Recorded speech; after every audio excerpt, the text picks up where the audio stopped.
15 अगस्त यौम आज़ादी की तमाम ही लोगों को मुबारकबाद।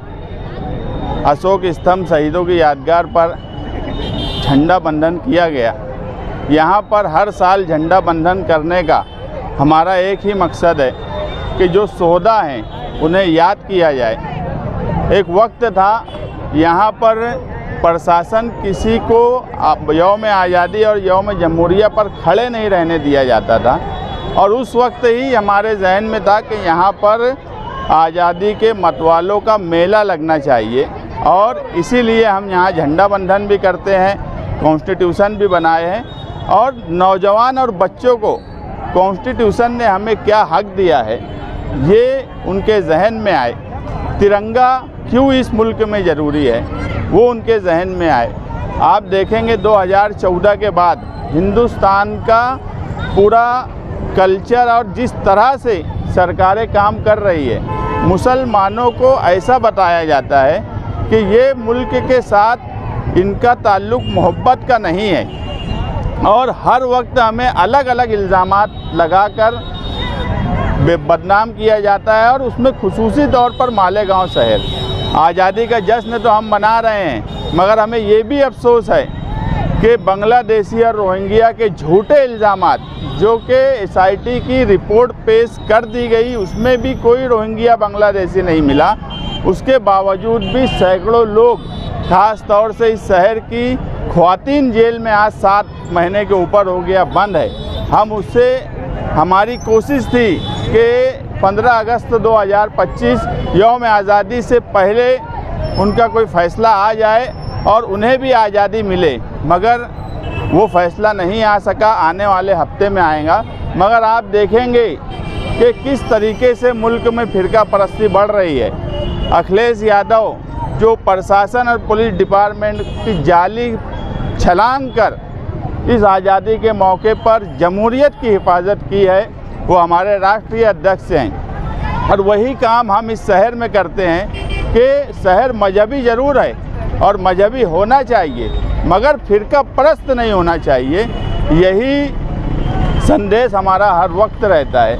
आज प्राइम मिनिस्टर नरेंद्र मोदी जी, उन्होंने लाल किले से जो भाषण किया कि 100 साला जश्न RSS का, और RSS की तारीफ़ वो भी यौम आज़ादी के मौके पर लाल किले से, और इस मुल्क में RSS उन्होंने RSS ने बहुत अच्छा काम किया। ये सारी बातें, ये मुल्क की तरक्की में उनका काम, ये जो सारी बातें हैं, ये बात बिल्कुल गलत है। कम से कम आज़ादी के मौके पर इस तरह की RSS की तारीफ़ करने की बात नहीं होना चाहिए थी। उसकी वजह भी है कि पूरा मुल्क जानता है कि RSS ने मुल्क की आज़ादी में कोई हिस्सा नहीं लिया। तारीख़ इस बात की गवाह है कि अंग्रेज़ों से लड़ाई लड़ने में RSS का कोई हाथ नहीं था। उल्टा हर वक्त ये बात आई कि कहीं ना कहीं RSS का झुकता रूप वो अंग्रेज़ों के साथ ही था। उनके कई लीडरान का माफ़ीनामा रहा, और जो लोग उस वक्त जुड़े थे इस मुल्क को आज़ादी दिलाने वाले, गांधी का नज़रिया, गांधी की सोच को कत्ल करने के पीछे भी कहीं ना कहीं RSS का हाथ रहा है। ये बात वक्तन फ़वक्तन बोली गई। उसके बावजूद अगर मुल्क के वज़ीर आज़म आज़ादी के मौके पर लाल किले से, मुग़लों के लाल किले से अगर RSS की तारीफ़ करते हैं, तो ये भी बड़े अफसोस की बात है इस मुल्क में। इसलिए ऐसे वक्त में जब इस तरह की सरकार हो, इस तरह के प्राइम मिनिस्टर की ज़ुबान हो, इस तरह का उनका भाषण हो, ऐसे वक्त में मुसलमानों को चौकन्ना रहने की ज़रूरत है। मामूली गलतियां करने की ज़रूरत नहीं है। ख़ास तौर से मालेगांव शहर में जो हमारे शोहदा थे, जिन्होंने आज़ादी की लड़ाई लड़ी 1921 में, उस आज़ादी की लड़ाई को भी आज तक फ़िरका परस्ती का नाम दिया जाता है। फ़िरका परस्ती की जड़ें RSS की और उस तरह के जहन रखने वालों की हमारे शहर में भी आज़ादी से पहले से बनी हुई है, जो हर वक्त आती है। कुछ वक्त से शिद्दत से इसलिए आने लगी कि जो लीडर हैं, जो लीडरी करते हैं, वो कहीं ना कहीं कमज़ोर होते गए, इसलिए अब वो शिद्दत ज़्यादा हो गई, तकलीफ़ें ज़्यादा हो गई। लेकिन हम उसके बाद भी कोशिश कर रहे हैं कि फ़िरका परस्तों से लड़ना है, उसके लिए जिस हद तक जाना पड़ेगा उस हद तक जाएंगे।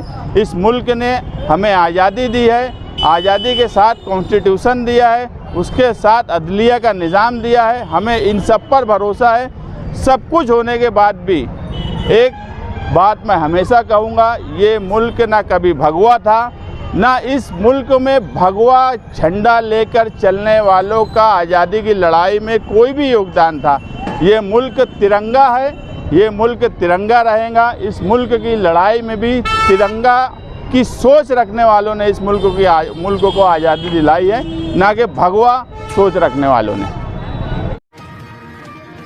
और मौलाना महमूद मदनी साहब ने कहा था कि इसी गली की है खाक से यहीं खाक अपनी मिलाएंगे, न बुलाए आपके आए हैं न निकाले आपके जाएंगे। यौम आज़ादी की बहुत बहुत आज यौम आज़ादी 79वां यौम आज़ादी का मौका है, यानी कि 79 साल में हम कदम रख रहे हैं आज़ादी के। आज ही के दिन हमारे आबा व अजदाद और हमारे देश के बेहतरीन और ज़बरदस्त सिपाही और हमारे कहना चाहिए जो स्वतंत्र सैनिक थे और जो आज़ादी को जिन्होंने आज़ादी दिलाने में हमारा अहम रोल अदा किया, उनको हम याद करते हैं।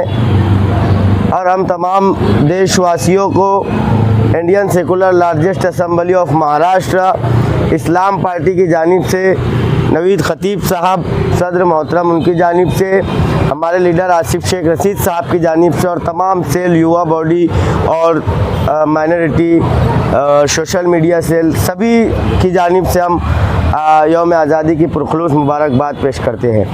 आज जिस तरीके से फ़िज़ाएँ चल रही है कि अक़लियतों को और माइनॉरिटीज़ को दबाने की कोशिश की जा रही है, कोई अगर बोलता है तो उसकी आवाज़ बंद करने की कोशिश की जाती है, मगर जिस तरीके से पिछली साबका रिवायतों के साथ साथ इसी तरीके से हम इंशाअल्लाह जब भी हक़ के लिए आवाज़ उठाना होगी हम आवाज़ उठाएंगे और अपना फ़र्ज़ अदा करेंगे और ये साबित करेंगे कि हम आज़ाद हैं।